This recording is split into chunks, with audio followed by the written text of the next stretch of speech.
Hi friends, today we will talk about how to fix or how to solve the problem of kicking you out on the application of Chase. You will go to settings. In this page you will go to apps, default apps, app settings.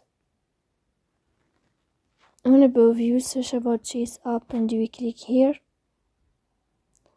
Then in this page of app info you will click on first stop and you will click OK. Here you will enter to the window of storage.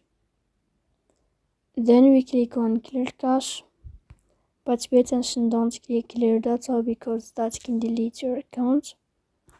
Then you can turn on your airplane mode and you can wait a moment to turn off your airplane mode again to fix that problem.